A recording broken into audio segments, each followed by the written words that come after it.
now locked into the Point Makers podcast with the Davis brothers, Darren and Demetrius. Now, let's get into it. Rest in peace, Velski. Yo, what's good in the hood, everybody? And welcome to the Point Makers podcast with the Davis brothers, Darren. Demetrius. Today, we got a very special guest.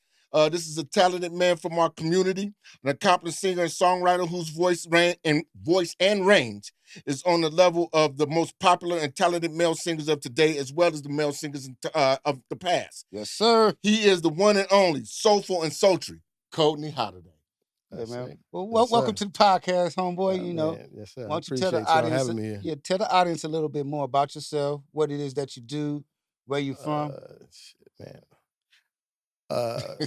I was born, Uh-huh. which a lot of people don't know, I was born in Sunnydale. Oh, okay. Okay, I was yeah. born in That's Sunnydale. still south side of San But as soon as my mom had Uh-huh. me, she moved back to Hunters Point Yeah, that's why I know you from Hunters Point. and then moved to the Towers Uh-huh. and then moved back to Hunters Point. Oh, okay, so back and forth. You know what I'm forth saying? and Then back. moved to that sound about Alamany, right. Yeah. then moved back to Hunters Point. That's all on the same side. You know what I that mean? sounds But about right. yeah. But I've been doing music and singing, man, since I was 4. I grew up in a musically talented family. Like all my father was a singer, percussionist. My grandfather was a percussionist. He played with Tito Puente. Oh, okay. Like okay. all my uncles and aunts can sing. You know what I'm saying? Yeah, and I'm the 4th, so I'm Codany Holiday the 4th. Oh, okay. So All yeah, right. so I'm following in the long line of musicians. It's in your blood. It's in your Yeah. DNA. Even my cousins, the cousins in the NBA, they sing, play guitar. Do they? Justin do. Okay. Justin Holiday. Uh-huh. Yeah. Yeah, he played the guitar. Okay. He sings. So that's some Yeah, that's and their sister instilled in Lauren, she y'all. sings too. So that's ingrained in y'all Yeah. then, huh? Yeah. Then I got my cousin Olivia and her brother James and Olivia Williams. Mm-hmm. They sister and brothers. They got a gospel group. He's a pastor at a church in Vallejo. So yeah, it's in the DNA, man. Oh yeah, that's cool, man. Yes, sir. So Yeah, apples don't fall far from the Yeah. tree. yeah, That's what I was hey, told. Like, yeah, that's true though. You know, a lot of things like that are genetic. You Yeah, know, yeah. Especially when you had a voice range and all that. Like, of course, Whitney Houston is a prime example of that. You know what I'm saying? But I Dionne Warwick, Sissy Mhm. Houston, and, you know what I'm saying? So, yeah, when did you? Oh no, matter of fact, let's start another question. What is your earliest life experiences growing up as a young boy in the heart of the city? You know, and what was some of your strongest memories? You know, things that just stuck with you. Man, over the the years. hood was wonderful to me, man. Yeah, see, that's what a lot of people You know what I'm talking about? talk about. The I'm- hood, it's different now, I'm but dead serious, when bro. we grew up, it was like a blessing to us, man. I tell people like who didn't grow up how we did, Right. I tell them, man, I got the best out of the worst. Right. Yeah. Like some of the people that's supposed to be the worst people, stay away from him. Man, they treated me great. Right. You know what I'm talking about? Right. Like for example, when I was like 17, I used to sing. Well, even before that, when I was like 10 years old, you know Donald C. Strump. Yeah. yeah, C. so Strump you know brothers. C. Right. Strump. So Donald used to Yeah. come through the projects. He used to come through Alamany to rehearse at this lady Vivian's house. They had a little singer group. Mhm. And he told me recently they were rehearsing for a show at the Cow Palace back in like 78, Uh-huh. 79, right? So I would wait for him to come through because I knew on Wednesday they were going to rehearse. So Right. I'd be in the projects waiting Mhm. for him to come through. And he'd pull up in his Cadillac. Uh-huh. And as soon as he pull up, we'd be like, let me sit in the car. He let us sit in the car and we sit in the Cadillac. He had this clean Cadillac. And we wait until the band started playing. And when the band started playing, we get out the car, go sit on the porch. Right. So one day he was like, man, y'all over here all the time, man. Come inside, let me see what y'all could do. He put me on the mic. Then so he had DK, Poncho, Mhm. some more. It was a few of us. We were in there doing a New Edition shit. Uh-huh. You know what I'm saying? So that was my first time like actually getting on the mic with a band. Wow. And then when I got in high school, when I was like 17, Big Donnie and Charles, you know, Swole Charles, Mhm. they used to come pick me up from the projects and bring me to the Waterloo. Okay. So you down singing at the Waterloo? So I could sing. Yeah. Like they was coming to get me to bring me to the Waterloo so I could sing. And it was a competition. So I would win like $100 every Wednesday night. Yeah, that's cool. That was my hustle. Yeah. You know what I'm saying? Yeah. And they take me home and drop me off. Right. And it was crazy because I was the only youngster in there. I wasn't drinking. I wasn't doing none of that. But I was in there. I was the only young cat in there. Sing at the Waterloo to Long Island. And then once I saw that this was like a lucrative thing to do, like I'm making money every week. You know what I'm saying? So I started going to Oakland. Okay. And I started tapping into the Oakland clubs, the open mics. I was at it was the Backstage. Uh-huh. Then it was the Old Cabaret. Right. Then it was Sweet Jimmy's. Same spot. Okay. I was there from the, so yeah, I'm talking about every, 5 days a week, I was hopping from open mic to open mic, getting that money. And I was doing it so much to where cats in the town thought I was from the town. Yeah, you out there all the time. Yeah, They don't so know when I started doing shows with Short, so I started touring with Short a little bit when he started using a live band. Right. And we did this cruise for his birthday, his 41st birthday.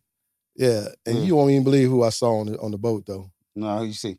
So me and the drummer, we late, right? And they holding, these cats held the ship up. Damn, for real? Cats from the town. They let them do that? They held the ship up, dude. Me and Brian Collier, the drummer. Okay. We get out the cab, we get to Long Beach, they rushing us through customs. They say, give us your bags, meet us over there. They go through our bags real quick, bring us our bags, and we running up that ramp, that tall ramp. I know what you're talking about. We running up the ramp, and we get to the top of the ramp. All these cats from the town, all Shorts boys, they all at the door. They start applauding when we walk in. I was like, this is crazy. So they basically held up the ship. They held the ship up. So anyway, we in there. That must have been important to them then, for them to hold the ship up. Because I was a singer. I had to do all the riding my leather and wood, all that. You know what I'm talking about? Yeah. So the show started, right? So it was a surprise show for everybody. Right. So I'm on the stage and we rocking, and I hear somebody holler, HP! Man, I look up, it's SJ. That sound about right. Yeah, okay. SJ, I was like, this fool everywhere, bro. That sound about right. That fool everywhere. He was by himself. Hey, where was y'all cruising to? Mexico somewhere? Yeah, Ensenada. Yeah, okay. Yeah, SJ was there. Long Beach, and I'm like, okay, West Coast, Long Beach. Yeah. You're striking down the coast, Mexico. Yeah, that sounds just like SJ though. He show up at everything. Yeah. Everything. Yeah. So, as a teenager, man, going into high school, who were some of the the older cats who had a positive influence? Well, you stated a couple of brothers that, brought you to the clubs and whatnot. But as far as just like basic, like growing from adolescence to a teenager into a man type of thing, like we all had fathers, uncles and everything, but you always had some kind of cats that was in the street on your block or neighborhood or something like that, who kind of would take a liking to you and kind of school you and bring you along a little further and teach you things that maybe your relatives wouldn't teach you because they are relatives. Right. So with the questions you asked, you saying as a teenager, right? But you're growing up. But it started from the age of 6. Yeah. Right? Okay. So Joe York? Yeah. And Willie B? Yeah. Jackie and them cats? Right. Mm-hmm. Carolyn? The whole family, right? Right. So when we first moved to Alamany, that's when we met Hop and them. I met Grasshopper when I was 6. Right. Him and Raver. Right. So Joe, that's their uncle. Right. Yeah, they was they singing back then? Yeah. Okay. We used to be down there messing around with Joe's mic. You know what I mean? But look, so Mandarin, right? Their auntie, she would come up and she'd be listening to music with my mom. They playing records and drinking their Corbel brandy, you know what I mean? And Joe would jog from Hunters Point to Alamany, right? Yeah, that's a nice little. And he was fast as hell, dude. Like, he was fast as hell. And we'd be waiting for him. As soon as he get there, we go downstairs. Me, my brother Eric. I don't know if Stefan didn't go because he was too young. But me and my brother Eric, we would go down there and we'd hang out with Joe.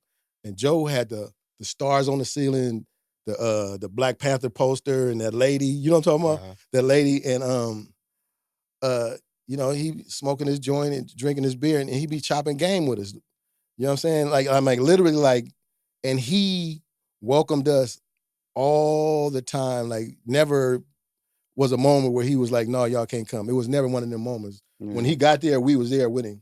So I'm like, and he was 19 at the time. I was 6. Damn. And he was giving us game. Yeah. Right. He was giving us game. So it He's started. He's supposed to. Yeah. But it started with him. And then the rest of the neighborhood, like, it was just like that. I don't know. You know what I'm saying? Growing up, I think when an OG see that you got something, they want to help like nurture that. Right. Because that's literally what I got from everybody. Richie Mo, LeRon Turner, Russ, God rest his soul, Artie, AD. Man, I could go to, like, my brother Eric. I can go down a list of names, bro. Like, my entire existence and Bayview. I even looked at Newt like that, Rob Newt. Because just the way he used to salute me, I was a youngster. Right. You know what I'm saying? Like when we moved to Shoreview, every time I saw him, that's when he was swole. Right. Yeah. And he come through Shoreview and he see me. I'd be on the balcony, and just the energy I got. Even D. Lou, right. Herm Lewis, like all these cats. But I might be missing some names, bro. Right. But I'm telling you, like all the cats, you know what I mean? All the cats. The OG cats, I just got nothing but love from cats, bro. That's good. Nothing. And see, Meech, wouldn't you say, well, both of y'all, wouldn't y'all say that's what's missing right now? Yeah. Yeah, it is. I don't know, but then, like, I know we the OGs right now, so I'm like, I don't blame myself though, because I used to think it was my fault, but it ain't my fault. No. You know, stuff got lost. You know, generations up under us, they don't have the same, you know, mindset as that we had. You know, we had it like a pecking order there, where we respected our elders and we looked up to them, and some of them, you know, the ones that was doing righteous by us, and we wanted to learn from them. Like you say, he was giving you game, and I say that's what he's supposed to do. Right. So like we try to get these youngsters game, and it don't work that way. But I'm gonna tell you what the missing ingredient is. What's that? And I'm gonna tell you, us, we got the same tutelage that our mama and daddy got from our grandparents. Yeah, exactly. Right. Yeah, that's what happened. We got the same tutelage. That is so true. That what mom and daddy got. Yeah, we got that. We listened to the same music as our mom and daddies did. Our kids, for the most part, don't listen to what we listen to. Nah. Unless a rapper jacked the beat. Yeah, but I'm saying, like, I was playing my mama's records. Yeah. Right. You feel me? I didn't have a music separate from what my mama was listening to. I call that the old school barbecue music. Yeah, but it was no separation though. Barbecues. And then the long road trips in the car with the 8-track. Yeah. And you still listening to mama and their music. Yeah, Harold Melvin and the Blue Notes. And, like, for example, Frankie Beverly. Your mama used to listen to Michael Jackson. Yeah. Right. We used to listen to Michael Jackson. Mom's listened to Stevie Wonder. We listen to Stevie Wonder. But y'all know what else like that. is a cause of it though? Our big homies, OGs, whatever you want to call them, they didn't use us to for leverage. Yeah. You know what I'm saying? They what would they call them crash outs now? Right. Yeah. They would try to school make us crash outs. You feel what I'm saying? Like, we always got lessons. We didn't get indoctrinated just because they thought we would be a factor in the street or we would be a hitter for them or nothing like that. It was always, because to tell the truth, sometimes you would get jumped on by an OG nigga trying to hang on third and sell some weed and you was young. Yeah. They didn't want you to chase your ass up out of there. Not because they didn't want you to get no money. They wanted you to do better. Yeah, you ain't supposed to be down here doing this type of shit. You ain't old enough. Your mind ain't developed yet, so you don't need to be down here doing this type of things. But I will say though that in the grand scheme of things, our generation of parents dropped the ball. A lot of us had excuses. A lot of us did. I've seen cats where they say the mama wouldn't let them see the kid, and they reserve our generation. Yeah, not our parents. No, not our parents. Okay, I'm talking about us when it was our time. I know a lot of cases like that. But the cats will say, "Oh, they would like we were too quick to settle for whatever the kid's mama say. Well, mama won't let me see him. Well, when he get old enough, I'm gonna let him know the reason why I didn't see her. So they like throwing in the towel. They like because of her. But I'm like, nah, I don't want to have nothing to do with him. Nah, bro, it don't work like that. You got to be fighting for your child like your child is in a burning building. Because absolutely. When it's too late, they might as well be in a burning building because they end up in jail, shot by the police, like it's a shot in the streets, Yeah. whatever the case may be, like you had to, like my child, I was fighting. Right. I was But fighting, and I was fighting like literally like I was I trying to think we save her all life. have. I Yeah. think we all But Not have, everybody man. though. I No, I'm didn't talking really, about I us in really here, didn't, yeah, really yeah. didn't have that problems with she not gonna let me see my kids. You know, But some cats had I that was problem always and they able to see accepted it mine. though. I'm like, Yeah. no, dude, you can't do that. Well, I first guess of they knew all- I wasn't gonna accept that anyway, though. First of all, y'all, ain't no she ain't gonna let Right. nigga go to court. That's what I did. But then Go to okay, court. That's what I did. black folk, us, we don't like court. You know, I ain't mad we at don't him. want to go to But court. this is for your and that's what he's saying right there is Mhm. niggas dropped the ball on that. You can't use street logic Ouch. to deal with a family situation. Right. Yeah, yeah, Right. You know what I'm saying? Exactly. Nigga, you ain't a snitch because this chick don't want to let you see your kid, but you want to see him. Even if you do got to pay a few $100s a month or whatever, that's fine too. Yeah. But then now, if you a real motherfucker, go on and get joint custody. You ain't got to pay shit. Mhm. She paid for what she paid for 50%. You pay for what you pay for 50% because y'all got joint custody and y'all got 50% of the time. So therefore, why would you have to give her money for her to give it back to you and back and forth, back and forth? They don't do it Right. like that. You know what I'm saying? So therefore, nigga, go to court. That's your baby. Right. Yeah. You know what I'm saying? That's your baby. That's supposed to come before anything. Your mama, your girlfriend, something you made. everything. Yeah. And you know what Yeah. they don't realize though? Is it ain't even about perfection. You ain't gotta be perfect. No. That's not even the point. Nah. No, Because no what parent is. just even with conversation with my daughter, right? As an adult, because I ended up getting custody of my daughter. Right. Okay. I got custody of her when she was about 8 or 9. And I wasn't perfect, No, you was just there. but and this is out of her mouth. The point is my efforts were acknowledged. Yeah. You ain't gotta be perfect, but she saw me fighting Mm. to take care of her. Ain't none of us perfect though. So, Right. But you I'm saying what I'm know, trying to I say is understand what a you're lot of saying, people don't know is that children aren't stupid.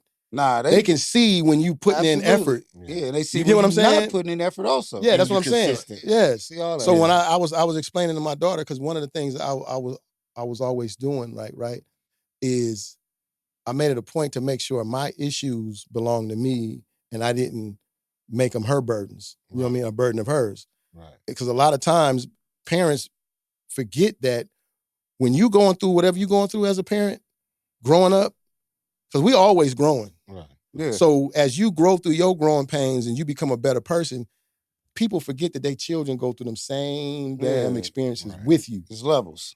But they go through every experience with you, and we think because they kids in the other room that they ain't affected, but the energy is still in the home. Yeah, They can sense still that. living in that thick, nasty energy every day. Right. Right. You get what I'm saying? Yeah. So Definitely. I was telling my daughter, I was like, listen, I was able to protect you from my issues that I had to get through, but I had struggles protecting you from others. And this is like maybe last year, me and her was having this conversation. Oh, recently then. And she told me, she said, but no, because I recognize what you were doing though. So you didn't have to be perfect at protecting me from everybody else's issues, but I knew that you were still trying to protect me. So it still had the same effect. Right. Right. You feel me? Right. You just got to be consistent. Yeah. There's no handbook for parenting. No, none at all. Nah. If there is, shit, I wish I would have found it 30-something years ago. Yeah, I Absolutely think you're not. gonna gradually learn Right, but every there day isn't. about You know, parenting. my oldest is 37. You know, I got kids from 37 to 23. You know what I'm saying? So I got one. She's 35. right. You know, and so Your daughter, that's your number 35? Mm-hmm. Okay. so you know, What years is 25? So what? My daughter was 34. Mm-hmm. She born in 91. So you know, I had to do the math, man. You know, quick so math, you know, quick it's math, like quick you math. know, it's always gonna be a struggle, especially with us. You know, being a black man, and I'm not trying to pull the woe is me, I'm a black man shit, but let's just be honest, right? We black men, you most likely, not all the time, so ladies don't take offense to this, but I'm gonna keep it 100. A lot of times, a lot of brothers, Yeah. I didn't really experience this, so I'm not talking about either one of my kids' But I mothers. mean, you might not experience it personally, but you Right, might know but I've somebody witnessed who it. went through I've it. witnessed Yeah, it. yeah. Mm-hmm. Y'all be hard to deal with, especially when the kids are involved. It's the whole attitude. It's the I don't need a man. We better off without him. That's not true. The only way you better off without him is if he's totally negative. Um, Kid needs both parents. They need the mom is important. The I father's mean, but important. Dub, even if she consider him to be negative, the child might not consider him to be negative. You should let that child make that decision on their own. Don't Well, put all this shit in the child head about the daddy, and the daddy shouldn't do that about the mama. Let the child make their own judgment about their parent, you And know, also because like you- you say, the child Right. gonna realize in a minute if you right or wrong, but if there you are doing some this and that and the instances third. though where a motherfucker probably don't need to be around a kid. That Yeah. is You true, know? but Yeah. then let There's some. that child realize that. But we ain't really maybe- talking No, about them, but though. if you protecting them, you got to protect them. Yeah. I understand what you're saying. You know what I'm 'cause saying? It Yeah. could be some toxic Yeah, the situations to nigga where might be a now you- molester, or he might not ever drugged he might out or or He doped just out. might Yeah. be just a bad, Yeah, Or you take know. the kid around dangerous yeah, could bring situations. bring dangerous situations back home to the Right, child. But- We understand that. But we do. in regards to the mom and all that, all the extra or whatever. Yeah. I mean, I was learning as I was going, and you know how they say hindsight is 20/20. Yes, sir. Like I made a lot of right decisions, not knowing I was making like such great sound decisions when I was doing it. Mhm. You know what I mean? When I look back at it, I'm like, that was clever. right. It was necessary.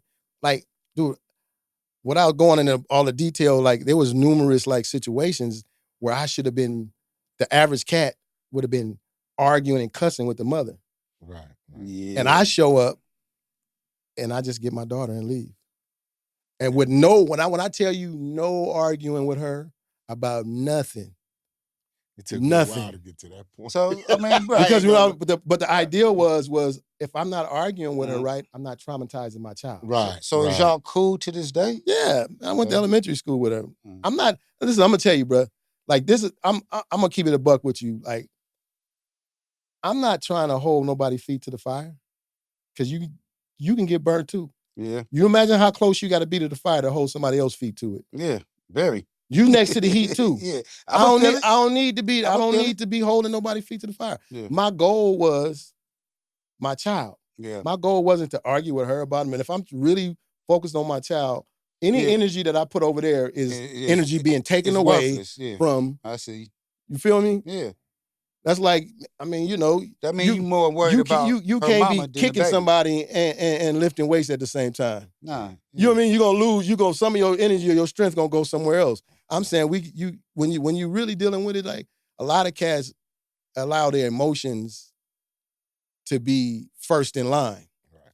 And as a youngster, I was young. I was 21, 22, 23, 24. You know what I'm saying? Right. I was all young parents. And That's how it was in the hood though. We was all I was parents before we was 20. but I was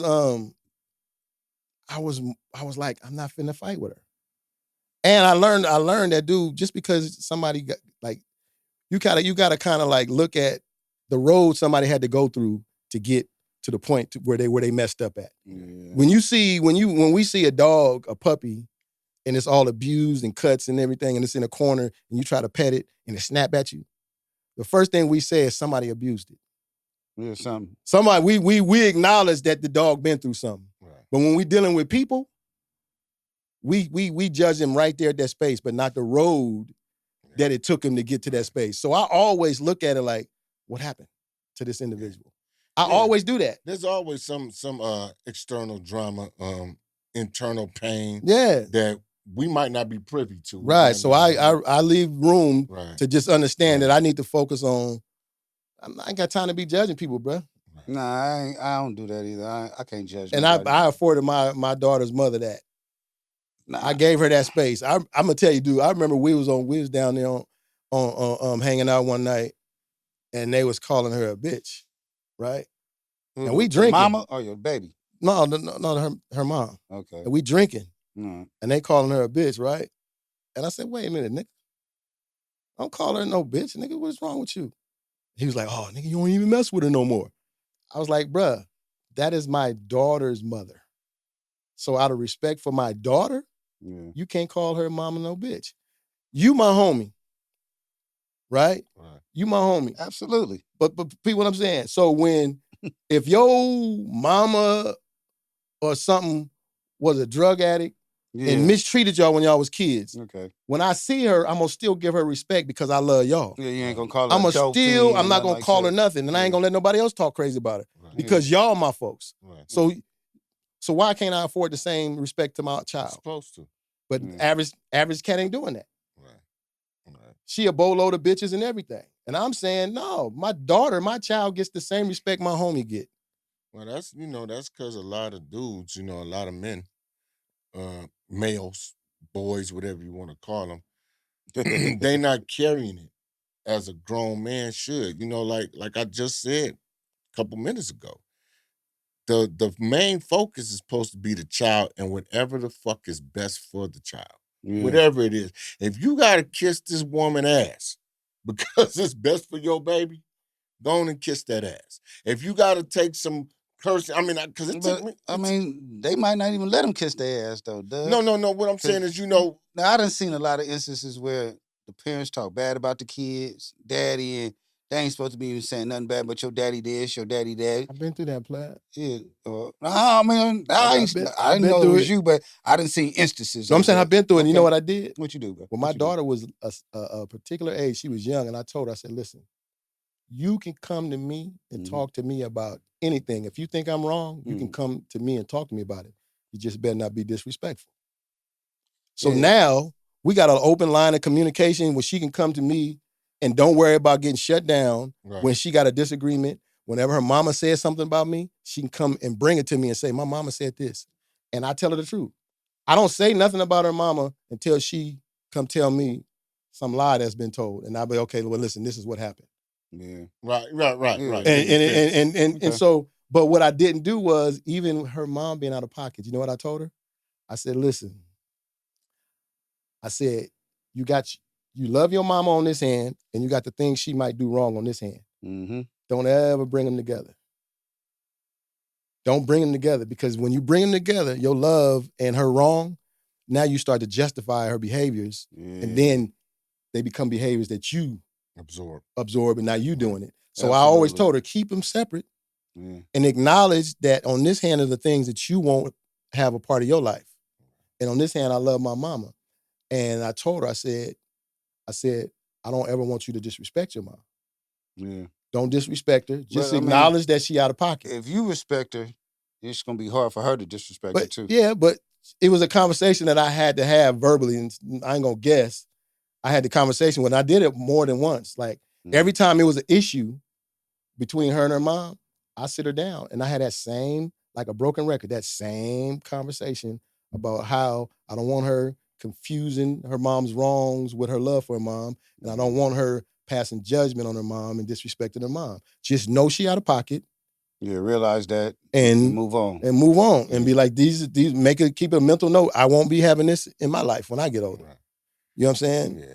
It was work though. Well, let's switch gears. Yes, sir. We're gonna be on this shit for 5 hours. That's a whole nother. We're gonna. I mean, it's good that we did tap in on this, but that need to be verbalized. But because that's a part of my life though. No, I was a single dad, and because of that though, because of me being a single father, dude, it made me want to like work with the youth, because I like I said, hindsight is 20/20, and I had an experience that in the way that I dealt with everything, so it makes me look at how to deal with children just in general, and game and cats on how to function and you know what I mean, it's different. So I've been doing a lot of like youth work. Right. It's just been in the East Bay. You know what I mean? I've been holding classes in the elementary schools with the little boys, and worked at reentry programs and shit. Yeah. So and so back when you was young, like you said, the vocal talent, the gift. Yeah. You say when it started at 6 years old? It was genetic. So you never took vocal lessons or nothing like that? Or did you? Yeah. So when I finally took vocal lessons, I was probably like in my 20s. Oh, really? Damn. Okay. I was like 22, 23. Mm-hmm. And I only did 2 classes with her. And the lady said, you don't need to come back no more. Oh, wow. She was like, you got this shit down pat. You got the breathing down. You got it. She said, just keep doing the breathing exercises I taught you. It was a lady who had a apartment in that building by the lake in Oakland. Mm-hmm. I used to go there for my vocal class. Oh, the tall one that sits right there on it? Oh, okay. Yep. In the 90s, I went there a couple of times. She was like, I ain't gonna keep taking your money. You got it. Okay, well, shit, man. Since the shit was so natural, man, why don't you get the viewers, man, especially the ladies, man, give them a dose, hit man. a bar, man, for them real quick, man. Man, I need some water or something. You need some water? We got water for you. We got water for you, man. Water for you, bro. We got water for you. Don't worry, we got your back, man. We got you covered, I'm man. cotton mouth, man. Hey, These man, allergies is killing me. Hey, you and me both, man. Did you always have allergies, or did it start when you got older? No, it got better when I got older. Oh, it got better for you? Man, it was okay. killing me Ooh, all the way up. Worse for me. All the way up until I was like 30, 30 something. And then it started to trickle down. Yeah. So mine's it's lightweight. After 40, that shit started killing me, bro. Oh my God. I was like, what the hell is going on? Ready? No band? No. Just playing. Acapella. You could go acapella, bro. All right, let me see. Give him a little dose. Y'all remember the movie Sparkle? Yeah. Yeah. Yeah, that was on one of my favorite songs, Giving Up. Yeah. I ain't gonna make the mic distort, am I? No, we got you, bro. We got you, man. All right. Giving up, it's hard to do when you really love someone. Giving up, it's so hard to do when you still depend upon her woman tender touch,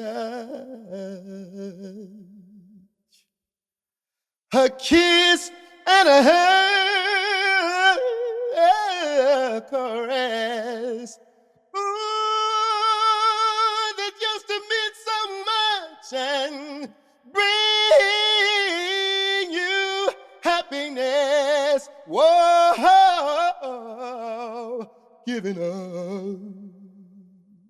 That's my nigga right there, man. Yeah, that's good, my bro. nigga right there. Yeah. That's why I fucks with you. So when you was younger, you said at 6 you was singing, but you never No, was I was like singing since I was 4. into talent shows and shit like that growing up and stuff. That's what I was doing on Third. The third was the talent shows. But Yeah, I was what about going elementary school. You didn't do talent Yeah, I shows. sang in elementary. You was winning all the competitions, most of them. I remember we had a competition at Wilson. Okay. And Tell us about that one. you know, they got the assemblies, right? Yeah. And so you got just a bunch of people who want to perform. So they got 2 shows, so everybody can come to the talent show. Right. Oh, okay. But I was only going to sing on one show. And this other girl, I don't know if y'all remember the girl that used to work at Popeyes on Third when they first opened the Popeyes. What was her name? She was tall, light-skinned girl. Oh shit. The one by the wash house. Yeah. Yeah, the tall girl used to work there. Yeah, okay. I forgot her name though. So she was gonna do the second show. And she was gonna do Janet Jackson, Control, right? But all the girls hemmed her up, told her she better not do the show. So I can do the second show too. So the dean come over to me, he said, Holiday, call off the dogs. You know you had something to do with it. I was like, I didn't know. They doing it for you. No, I didn't know. Yeah, I didn't know what was happening, but he was like, I was like, what happened? happened? He said, man, they bullying the girl. They won't let her. I said, I don't have nothing to do with that. But yeah. That was funny as hell. But man, I was doing all kind of talent shows, man. I stayed in my room singing. Right. I stayed in my room. My mom, she gave me her stereo. So I damn near had all the records in my room. You know what I mean? Because as I go, I remember one day my mom, she came up there. I was like 12. She threw this record on the bed. She was like, "You need to learn this one." What was it? It was another Donny Hathaway song. Oh, it was "I Love You More Than You Ever Know." Right. So I ended up like singing that at the little clubs. Oh, okay. When I grew up, when I became a teenager, I was singing that at the clubs. I won a lot of money off that song. Yeah, and he looking like, what this young nigga doing? Yeah, man. Look, that was one of your favorite artists growing up, or did you have any favorite artists as you grew up? Like you, I can tell you, patting yourself behind. My favorite. I don't know if I pattern. I don't know, because I I would sing the song so different to Yeah, my friends when we was kids. We'd be I- singing the song. Mm-hmm. You Like, put your own little I'm twist like, to nigga, it. the song don't even go like that. You do now. Right. You do Because I now. would never sing it exactly the way it went. But my favorites was Donny Hathaway, Al Green, Mm-hmm. Oh, okay. the Dramatics, Yeah, and okay. Jackie Yeah, Wilson. some That old classics. school shit. Oh, Yeah, okay. Oh, Jackie Wilson. I'm gonna tell you, a lot of people don't know Jackie Wilson was the hardest. Yeah. The hardest vocally. Nobody in his era could touch him. And some of the later stuff, like Right. I'm like, no, dude was hard. Right. If you get a chance, look up this song, Danny Boy. It's an old Irish funeral song, but he did his own version. I was like, this fool hard. Yeah. So those were your favorites. Yeah, huh? those are my favorites. Yeah. So what you think about like this new class of? No, I mean, I'm just laughing because I got my we opinion know on it too. how you feel, but it ain't their fault. we know, but Because but what the do you industry think? want is disposable artists in and out. Right. Because they want to be like, you didn't make it because you were gifted. You made it because we did it. Put a machine behind Yeah. And so, but before that, all of the artists were like, we're really talented. like superstars. Right. And they kind of like eliminated that, even in hip hop. Like, Yeah. you know what I mean? You look around, I'm gonna tell you, I remember in my 20s, I had signed a deal with Motown, right? Through my folks, Mina Wilson. They adopted me as their little brother, but I was like 21, 22. She was like 30 something, right? And they wanted to manage me. Right. Okay. And they hunt me down. Like I was like kind of like brushing them off because everybody wanted to manage me. Like, and they was playing games. So I was rehearsing for this play in Fillmore. And she showed up there. I'm like, how the hell she find me here? I was like, all right, you done found me here. I'm gonna listen to you. Right. Yeah. And her brother was a quality control manager at Motown. So one weekend, me and her, we drive, we get a rental car and we drive to LA. And she drops me off at her brother's house and leave me with her brother, right? And me and him hit it off. Because her brother's like real meticulous, you know what I'm saying? Right. And so she called to check to see if everything was cool because he a serious dude, you know what I mean? And she called and all she heard was us in there laughing and clowning and cracking up. And she was like, oh, damn, there we go. Okay, they cool. So I was down there like Right. I go down there, stay 2 weeks, come back to the Bay. 2 weeks, come back to the Bay, right? And this cat who became the A&R director at Motown, this cat named Bruce Walker. It was his, they were homies. They started their own little production company on the side. Okay. So they were producing me. So I'm being produced by the A&R director at Motown. So obviously I'm gonna get a deal. Right. Yeah. You know what I mean? Right. Supposed to. Yeah. So he got me the deal. And right after I get the deal, Motown moves to New York. Harrell moves Motown to New York, right? So Charles moved to New York. They all moved to New York. So I'm working on my project, but the deal is Harrell is like literally only putting out New York artists. So my boy Bruce, he was like, listen, he had called me one day. He said, listen, he messing up because they were telling me how like he wasn't paying cats credit card bills.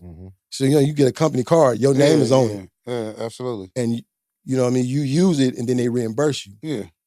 Man, I was hearing stories about him, even Boys to Men, like they do shows and whatever, and he cut the check. And then they go to cash the check and the check bounce. Yeah, that's fucked up. He was doing it on purpose though. Wow. So Bruce just told me, he called me one day, he was like, listen, we all getting ready to get up out of here. We about to quit. So hold on. When they was in New York, did you go to New York with him? No. No, you won't fuck with New York. No. Okay. But what he did, he told me when he quit, he gonna release me from my contract when he leaves, because I'll be stuck. Yeah. And when you sign a deal like that, a lot of times, like after your deal is up, you still gotta wait like 3-4 years before you could do anything. Right. Yeah. You know what I mean? So he released me from the contract. That's a good thing. You know what I mean? But yeah. You know what I mean? Wow, that's crazy.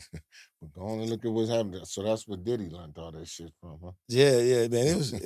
It was wild, man. No, it's funny, bro. But no, seriously, they say that nigga Diddy learned a lot of that shit from Andre Harrell. He did. He did. I mean, I don't know if he did for a fact, but I know that's what they saying. But I was even working with Tommy and Denny, the cats who produced In Vogue. Uh-huh. That was when I was 19. And he tried. Yeah, they from out here though, right? They were out here. Well, one of them, yes. I think Cindy went to Balboa. So yeah, most of them pretty much. Dre. But showed us pictures of. Remember Dre? Yeah, you know Delvon Bailey, brother Andre. Remember Andre? Yeah, he went to the prom with her. She was that bad. Cindy was his girl. Yeah. Bad. He showed us pictures and everything of her. But I think Terry was from Texas though. Yeah, I think something like that. One was from Oakland, one was Frisco, and then the other two was from like out of Chicago and Texas, yeah. right? Something like that, yeah. Yeah, but Cindy, she was was and Terry, right? But the deals that they had. What, Boo Boo? Cold. Huh? The deals was cold. Like I mean, all them deals was cold though back so then. they was trying to sign me, right? People. But and all them millions of records they sold too. I didn't want to. I was like, dude, you know what I mean? So we going to remember Charlie Brown's? Yeah. Steak, the little prime rib spot. Oh, yeah, for sure. So Denny lived right across from Charlie Brown's. Mm-hmm. So we at his place, right? We leaving, and we walking out, and this fool told me, "We cool today." Mm-hmm. This was one back in the 90s, you know what I mean? Like 98, 99, something like that. We walking out. He says to me, "If you don't sign the deal that we give you, we gonna blackball you in the industry." Yeah, they used to do that a lot. So he told me that, right? Yeah. You know what I told him? We was walking through the hall. I said, "Fuck you." No, I told him, I said, I don't deal with no disrespect. That's disrespectful. I said, nigga disrespect me, we got to get him up. Okay. We got to get him up, right? So he heard me. We went and ate. He dropped me back off at Hunters Point. He didn't pick me up. My moms and my step-pops dropped me off at his spot, and then he brought me back. He had to drive through all of that to drop me off. Yeah, right? So he kind of like know where you from. But no, so yeah, surrounding areas. So, but look, so we did these albums. He was doing these like funk mob, like, and everybody get these. Nobody goes under their real name on this particular album. Everybody comes up with a name. Mm-hmm. So they named me Shorty Raw, right? And I was like, I said, what do you name me that for? And then he thought I was. Years later, I ran into him. He thought I was still mad at him. Like, because I was in the studio rehearsing for a show, and it was his studio, but I didn't know it was his. Mm-hmm. And he heard me in the back singing. He was like, I know that voice, man. And he came back there. He was like, oh, man, you in here, man? What's going on? He's like, man, we cool, huh? He said, I didn't want to come back. I thought you might still be mad. I said, man, I ain't tripping on that, bro. We dapped up, we hugged, and we was tight ever since. We was like working on work. Like, I was at his house every day recording stuff. I recorded a song. He got my song in that movie Not Easily Broken. Mm-hmm. Remember that movie? Mm-hmm. So I don't know if y'all remember the scene where they had the candles around the bed, and I thought it was gonna be a love scene. And they told me my song was gonna be played a minute. Singing it, or he just? Yeah, it's my song. Oh, okay. Me singing. Yeah, I'm thinking it's gonna be. He said an hour. He said a minute and 20 seconds. That's got to be a good love scene, right? Right. For sure. A long one, yeah. Man, they was in there arguing over my song. You couldn't even hear it.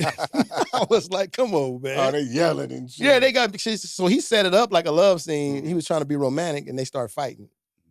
But yeah, he did. He got it in there. And then every time he had something going on, he had a deal. He was working on a deal in the UK. They wanted him to run the label. He called me. He wanted me to be a writer on the label. Right. He said, you down to move to London? I'm like, hell yeah. So he was, yeah. So he was good. He was good, folks. Like how you said, did he learn from Harrell? Mm-hmm. Yeah. It was basically they learned from J. King. Right. J. King was a cold. Yeah, he was a cold cat. Yeah. But that's right here, Timex Social Club. Yeah, and he told me. He told me though. Then he told me. He said, didn't he mess with the other one too? They switched. They had to change from Timex because Situation number 9. No, so it's the same group. Yeah, they had to switch the name because Timex was trying to sue. Okay. What was their name after that? Club Nouveau. Yeah, Club Nouveau. That's the song they sang. Situation number 9. Yeah. But he told me. He said, man, I wish I would have knew then what I knew now. I would have did a whole lot of stuff different. And I feel you, bro. Right. You know? And that, so, back then, them deals were shady, man. And nobody was getting no money off them deals back then.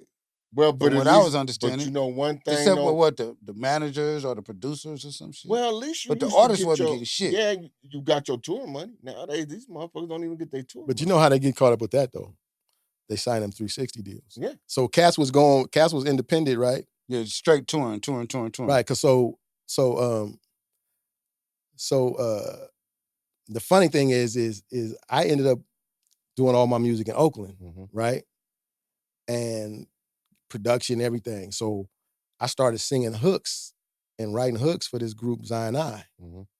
And they released at 2004, they released the album 2005, and it was going crazy. Like Chewy Gomez was playing the song that I was singing on every morning.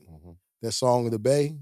It's the way we play in the bay, in the bay. I heard that, bro. I didn't know that was you, though. That's me. I know So, now. Yeah, I so was today years old, as they say when I found that. So Chewy was playing that every morning. Fuck with Chewy. Chewy, my guy. Yeah. I love him. And Damn, so that's the fucked people up. who were fans, I know that song, who were bro. fans of the Zion I, when they started doing shows, they was like, "Where the singer at?" So they was like, "Man, you part of the Zion I crew." So I started touring with these cats, man, and bro, I was like all over the world. I went to like 21 countries with these cats. Yeah, you was telling us earlier you was in Asia. Yeah, right? I was in China in February. Yeah, that was with Bradley School of Music. Right. Yeah. So you still touring all across continents now as we speak. And I love it though, bro, because like I never thought about it until I started doing it. But I was like, damn, man, I've been all over the world, and it was paid for, and I got paid when I got there. Right. Yeah, that's like beautiful. I'm like, I would love some shit like that. My passport is stamped up, like yeah, I hear you. Yeah. You know, but yeah. It was dope. It was dope, and my boy Zumbi, R.I.P. to Zumbi, like it's like brotherhood, dude. When you tour with a cat and you on a road with a cat for like 30 days, yeah, that's a long time. And when they added me to the tour, it was only 2 cats, so they only had 2 rooms, so we would have to like make sure they get the room with the 2 beds. So it was me and Zumbi, right, and we like brothers, you know what I mean? Yeah, right. And during COVID, Zion I had split up. Amp Live, the producer, which is a dope producer, he went, he was doing his own thing. So Zumbi kept Zion I going. But it was a little more of a struggle, you know what I'm saying? But he took a gig in Tahoe and caught COVID. And when he came home after the tour, he passed out at home. His girl called 911. They came to his house. She wasn't even there, I don't think. I think she was somewhere else. I don't know. She might have been there. But anyway, she called 911. They came and got him, took him to Children's Hospital first, because that was the closest. Damn. Then they moved him from Children's Hospital to Alta Bates. And from what I heard that they were trying to take his cell phone or something from him. And he wouldn't give him his cell phone. So they in there tussling. Right? Yeah. The nurse and the security guard got him down on the floor, right? And this dude, big dude. He like 6'4", 2-something, right? Right. But he's sick with COVID, and he got asthma. Damn. So they got all this weight on his chest and basically suffocated him, man. They killed my homie. In the hospital? At Alta Base, bro. Whoa. Yeah, man. And we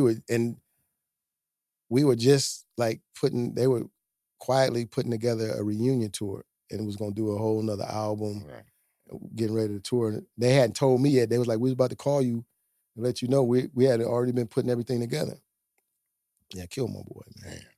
So what are some of the venues you performed at recently, and what you got coming up? Yeah, Recently? You did tell us about some shit that's coming up soon. So tell the viewers what you got going on. Recently, I mean, I've been at Yoshi's. Right, yeah. A lot. Yeah. I just did a show with Shanice Wilson at Yoshi's.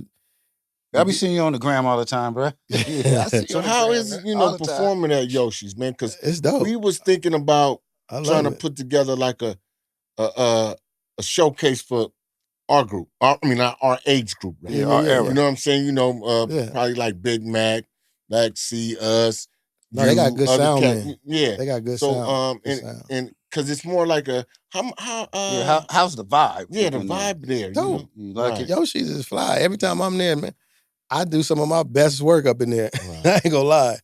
Yoshi's is Because dope. I like the whole setup of it. I haven't been to a concert there. I've been to comedy shows there. Yeah. You know, Yeah, I done been there. but when I at saw, the clubs, and we done been to a right, club, and then after that we done went over there. Shit because like I done that. saw Oh no, the you, comedy shows. yeah, It and I was done comedy saw shows. your Instagram clips and stuff like that, and it looked dope to me. It's like, Yeah, I was is. looking at okay. some of your shit last night because I knew you was coming on today. So I'm like, Yeah. okay, yeah, that It look is dope. cool. let me It check is my dope. homeboy out a little bit more. It's dope. Yeah. So do you guys like do you have like promoters who book the events, or Yeah, do y'all like collaborate and do it yourself? Or? I mean, I mean, I can put you in contact with some folks. Okay. Yeah. Mm-hmm. So you got any Yoshi performances coming up? Yeah. Like so the one you just told us what's- about. It's crazy. Like it's like so I told you the story about Donald Seastrom Mhm. when I was a Yeah. kid, right? Mhm. Yeah. Now I'm grown and they invited me to join the Best Intentions. So I'll be That's the name of that group? Yeah. The Six Strong Brothers? So Donald was in two groups, Oh. Seastrom Brothers and Best Okay, Intentions. okay. Oh, Yeah, because I know he do sing with his Yeah. brothers. Though. So I'm in Best Intentions. I got to rehearse with them tonight when I leave here. Okay. When I leave here. Oh, that's cool, Yeah. man. So yeah. Yeah. And I told him, I was like a natural response would be, I don't want to do this. No Right. temptations. Mm. Right. But then it was my boy Dub. This cat was like one of them cats that used to be dancing his ass off back in the day, right? So I know him from the town. Mhm. I've been knowing him since I was a youngster because I was, like I said, I was always in the town. As a matter of fact, he was another cat who thought I was from the town because my boy Martin Luther was putting together a show at SF Jazz. Mhm. And he was like, Dub asked him, who you got on the show? He's like, I got some super talented cats from the city. He was like, who? He said, yeah, I got my boy Codany Holiday. You talking about C Holiday? He was like, yeah. He said, man, I thought he was from Oakland. He said, no, man, he's from Hunters Point, man. He was like, You just what? did a lot of work in the He's that's like, all. yeah, what? You So from yeah, Hunters Point. so I Dub know hit that me for a up fact. to join the Best Intentions, right? Right. And then I realized that Donald was in there. So after going to a couple of rehearsals, I'm like, I was compelled to do it. Mhm. I accepted the invite because of Dub, and I stayed because of Donald. You know what I mean? Right. So yeah. So Yeah, we doing a show at I think it's Father's Day at Yoshi's. Oh, okay. For On Father's Day. Father's that Sunday? Day, that Sunday. I believe so. I'll give you the exact date. Yeah, it could be that'd Father's be Day I don't weekend know. or it could be Father's Day. Father's Day, yeah. That's But cool. I don't So know I'll what let to you be know what's doing on happening with Father's What Day. about far as like albums, anything? You putting something I'm working together? on some stuff. My boy Mike D and Vernon Hall, they quiet as, I mean, it's supposed to be a secret, but anyway, we supposed to be working on some stuff, you know. Yeah. 'Cause I got a dope producer for you out this way too. Okay. Dude, we've been working with shit 30 years damn near. Okay. Probably yeah, no, what, yeah. Yeah. Over 30 years. Very good dude. Good dude, and even though we did rap music with him, you know, our style when we was rapping, we wasn't the sample kings like I mean, and I know how it go though. I'm not disrespecting nobody's music and nothing like that, so don't take it that way. But when we came out, you know, all of our music was actually hand played. Yeah, he would, if we like something, he'd play it over, Right. or he'd come original. He pull out the guitar, the bass. He get down. Drums, everything you He getting need. down. You know, you want to bring D-Mac in there for the drums. He got a drum room. Yeah. Guitars, keyboards, everything. So I mean, I shoot you his number, you know, before we leave, Yeah. and because you might want to tap in with him. I mean, the brother's good, $1 million sound, and Yeah. it's dope. Yeah. The I know mixing a board lot about of as big as this room. a lot of producers Stretch though, from there to there. they might do hip hop when the hip hop cast is there, and when the moment they leave, they start producing R&B. He bad. Yeah, with I know how it go. Yeah, he No, like both though. I mean, for real. we brought the rap shit out in. Yeah. You know what I'm saying? So, you know, because really, if you think about all our old music, right? It was R&B shit with a heavy 808. Mhm. That's all it was. We put that 808 in there for that ride, you know what I'm saying? And that boom, that trunk shit, you know what I'm saying? Yeah. But it was basically him, you know, with the guitar and the keyboard. And, you know, like, I mean, I think it'd be a pretty good addition to It'd be what you got a going nice on. match I for think y'all. y'all pair up pretty Your nice. vocals, his I beats. like to yeah, see it'd hear be what he smooth. got. Yeah. Yeah. It's easy to work for me because I got a home studio, Right. so I You cut can pre-produce it. I be cutting keepers at home. For real? Hell yeah. Yeah. Oh, okay. I Okay. cut vocals at home. Okay. Yeah. I have been working with EA Ski too. Ah, okay, Yeah. cool. Yeah. Yeah. He, as a matter of fact, he didn't want to hook me up with the plug to like really build my studio up. I always had one, Uh-huh. but when I started working with EA Ski, he had hooked me up with a sales rep. Oh, okay. So I can get the artist plug, and it's been Right. yeah. So you connected with Spotify and all that type of stuff. You got I got an artist page on you got Spotify. artist page? Okay, cool. But yeah, so yeah, I got that home studio. Oh, okay. For So sure. shit, yeah, you You on your rolling. way. Yeah. I've been having a way to record myself all my life, but I Mhm. had a home studio since like 98. Oh, okay. Yeah. Yeah, that's what's up. Yeah. You know, do it in the Yeah. comforts of your own home. Ain't nothing better than that. I used to love on the weekend. I get up on a Saturday morning, roll out the bed, and right at the mic. Yeah. Yeah. Hell yeah. ain't nothing like it. No, hell no. Got some downtime. You in the studio. Ain't got to go Yeah. far. Mm-hmm. Yeah, that's the best. That's the best way to do it. You know what I'm saying?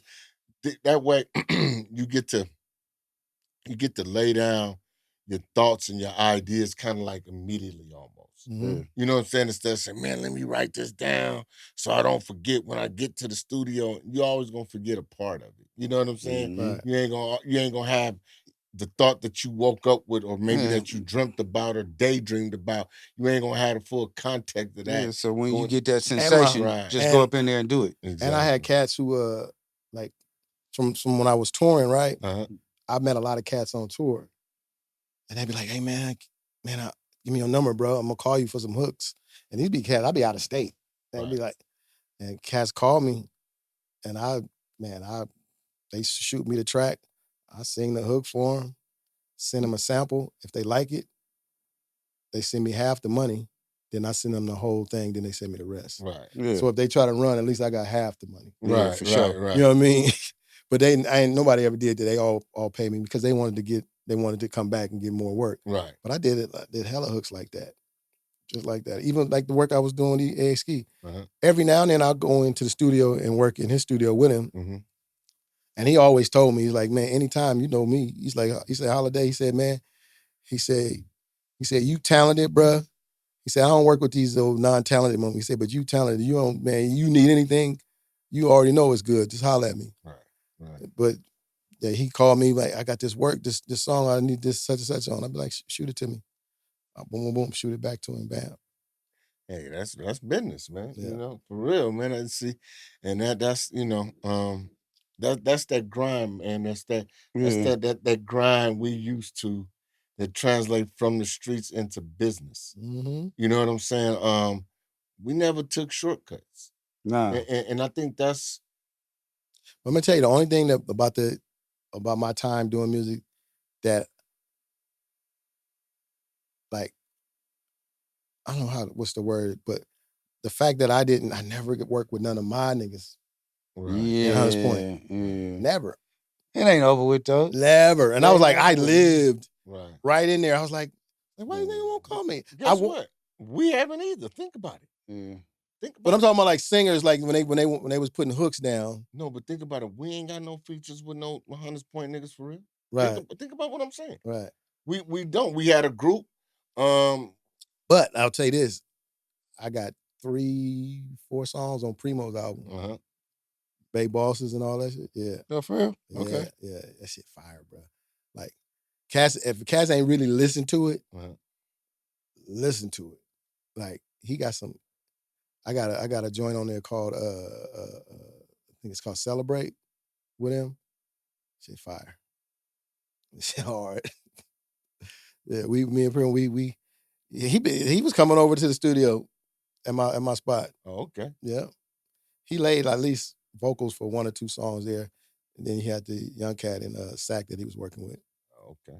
But he had came over, me and him was working on something, and then he was like, I'm gonna recut, I'm gonna redo the vocal. Let's do it. Let's go. You know what I mean? But yeah, the album is hot. Yeah.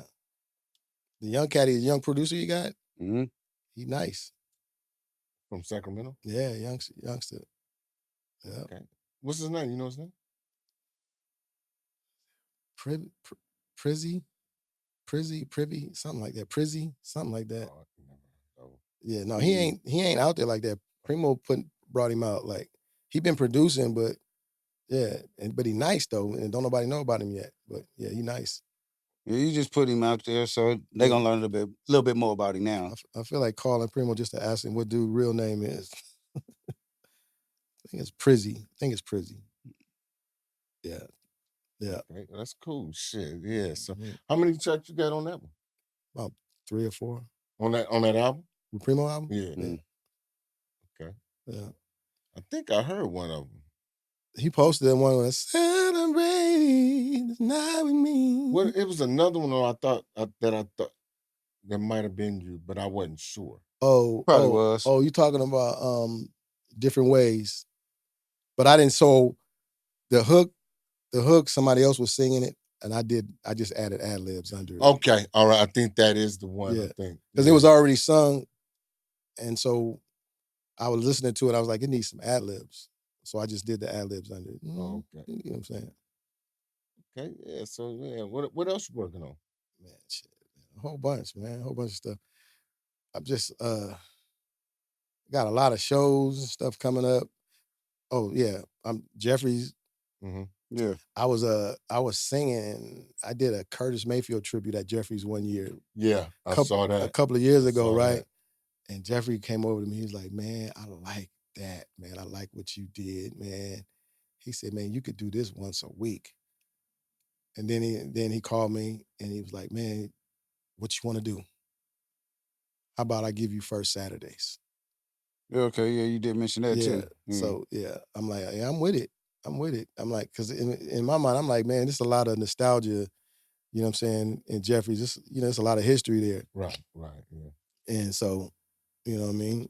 I was singing at Gavin conventions there. Right. Back when I was a youngster. Gavin conventions. I was singing at the old Jeffrey's when it was that little small spot down across from where Everett and Jones is. Jeffrey's Inner Circle. Mm-hmm. Yeah, when it was that little bitty place. Yeah. I used to go down there after work when I worked at the post office on Evans. Uh-huh. I know you remember when I used to work at the post office on Evans. Y'all see me walking through the back. Yeah. Yeah. I said, man, jump in my car. I always kept a suit in the trunk. I go to work with the suit in my trunk. Man, as soon as I jump and shoot to Jeffrey's and catch it. Yeah. They had the Tantalizing Tuesdays, the fashion show. Right. Man, I'm trying to tell you. Okay, yeah, man. So shit. Go on and let everybody know, man, how to get in touch with you, what you got upcoming, the dates, the addresses, and everything, man. Yeah, man. Go on and plug yourself, man. Go on and they can promote get it your all on I use the same name on Instagram, Facebook, TikTok.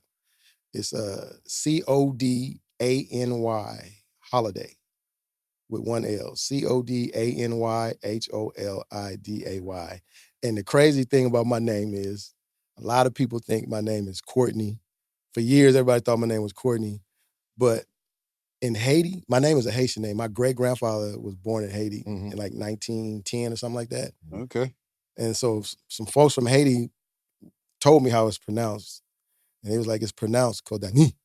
Codany. Okay, I get it. He said, he was telling me that's how it's pronounced, right? But so they moved from Haiti to New Orleans. Uh-huh. Mm-hmm. And it switched from that to Codany. So yeah. Oh, okay. Yeah, that makes sense. Yeah, it do. Our folks from New Orleans too. We got a lot of people in New But Orleans. I've been Codany, Codany. Yeah, I've been in all. But I ain't mad. I ain't mad. You know how we do. Yeah, just spell it right, huh? Yeah. But I know when I'm walking down the street and I hear somebody say Courtney, then I know it's folks. Yeah. Because when I'm on the job, it's Holiday. That's it. I won't let nobody. You can't call me by my first name unless you're my homie. That's right. That's what's up. It's Holiday to the outsiders. There you know what I mean? It's like to the outsiders, I'm double. Dub, one or the other. You know what I'm saying? You know? That's how you know. But yeah, man. So y'all go out and support this brother, man. You know, as y'all displayed Man, it's stock full of talent. Man, got shows coming up. Got a wonderful voice. Yeah. June 7th is the first Saturday, the first night we're Yeah, gonna start. we gonna And be that's at at that. Jeffries, right? Yeah. We'll be at that Yeah. for Yeah. sure. Yeah. June 7th, Jeffries in Oakland. Y'all want to see the brothers? Hit me up Out on with Holiday. Yeah, hit June me up 7th. on either IG, IG inbox. Hit me up on IG, and I got the guest list for you. Sure. First, like 10 people, I'll put them on the guest list. Hey, All right, that's good promotion. There you go. Sure. Yes, sir. And this is another excellent podcast from the Davis. Yes, sir. Terrence, Demetrius, and our homeboy, our guest star today, Mr. Codany Holiday. Holiday to y'all. Holiday to y'all. Holiday. Get it right, man. Yeah. But y'all go check this brother out, man. I don't endorse nothing that's fuckery, man. This dude is real. He's a real one, man. So y'all go out and support that, man. And what we need y'all to do, smash that like button, smash that subscribe button, and comment, and also share. Yeah. We need them shares, man, so we can keep this going and have our people like this come through, man, and promote their brand and let a bigger, broader audience know what they got going on, man. We do this for y'all. So thank y'all. We appreciate all the love and everybody that's supporting us right now. Without y'all love, this don't even take place. You know what I'm saying? So we love y'all. Keep it going, but share this to your friends. Go and subscribe. I know a lot of y'all just tap on it and get to watching and everything and don't even be tripping off liking and subscribing, but that helps us as well. It helps the algorithms and help us get everything rotating so we can keep this thing going, because it ain't free. It costs a pretty penny for us to bring this to y'all, but we love y'all so much we don't mind coming out of our pockets. All right, so that's another one like the other one, y'all. We out of here. Yes, Point Makers Podcast, Davis Brothers, and Codany Holiday. We out of here. Love y'all.